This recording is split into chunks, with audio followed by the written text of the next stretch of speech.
You're not sleep deprived, you're sleep confused. Every night you do all the right things. Lay down, close your eyes, silence your phone. And yet, you wake up feeling like you got hit by a brain fog truck. It's not insomnia, it's the tiny habits you've trained your body to ignore that are silently destroying your sleep. Let's break them down, one glitch at a time. And whatever you do, don't miss number 4 and 7 and 9.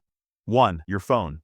Looking at your phone before bed isn't just bad, it's war on your nervous system. Most people think it's the blue light that's keeping them up, but it's not just light, it's emotional stimulation. Every reel, every text, every headline is a mini adrenaline hit. Even good news causes an alert response. Your brain's limbic system lights up saying, something's happening. So when you close the app and try to sleep, your brain isn't powering off. It's reviewing, calculating, preparing in case it needs to react again. You might sleep, but it won't be deep. It'll be surface level, broken, and mentally shallow. And the next morning, when your body feels wired but your brain's exhausted, now you know why. 2. Total silence. You've probably tried sleeping in complete silence. No fans, no traffic, no hum, just stillness. But for your brain, silence isn't peace. Silence is suspicion. In nature, silence meant danger. When birds stop chirping and forests go quiet, something is hunting. So total quiet in your bedroom? It doesn't feel safe. It feels wrong. Your brain stays half awake, listening harder. It keeps you in light sleep, triggering micro-awakenings you never remember. You don't need loud sounds, just soft, steady ones. A faint fan, rainfall sounds, distant white noise. Not loud enough to disturb you, just loud enough to convince your brain the world is still turning.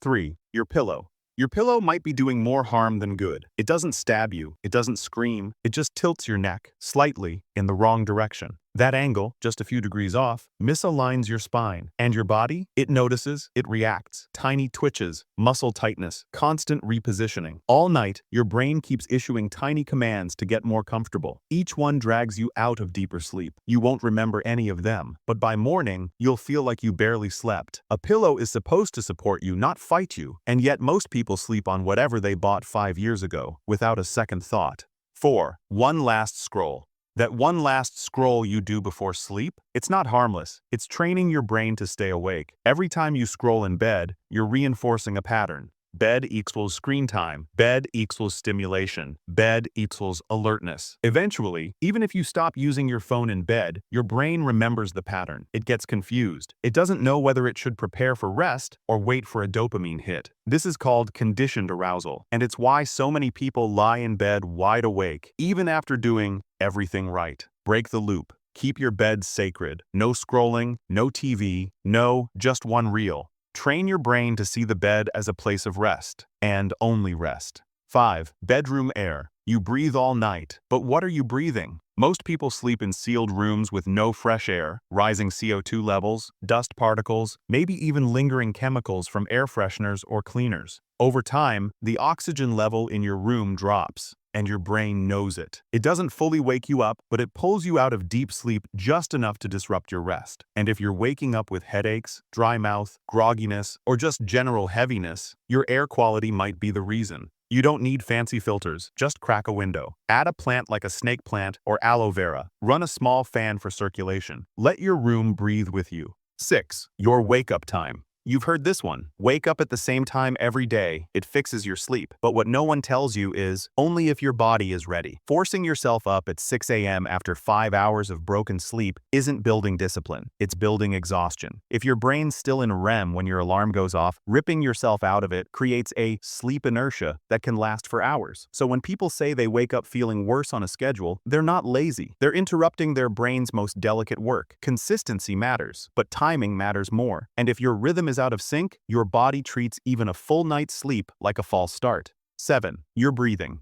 Here's something you probably never think about: how you breathe when you're asleep. Mouth open, shallow chest breathing, snoring. You may not hear it, but your brain does. When airflow is blocked or inefficient, oxygen drops. Your heart rate rises, cortisol pulses. Your body senses a low-level panic, even if you stay asleep. It's like trying to charge your phone with a frayed cable, technically connected, but never filling all the way up. And sleep studies show that mouth breathing alone is enough to fragment sleep cycles and leave you more tired than before you went to bed. Train yourself to breathe through your nose. Consider nasal strips, better posture, and side sleeping, because how you breathe while unconscious still shapes how you function when you're awake. 8. Your thoughts.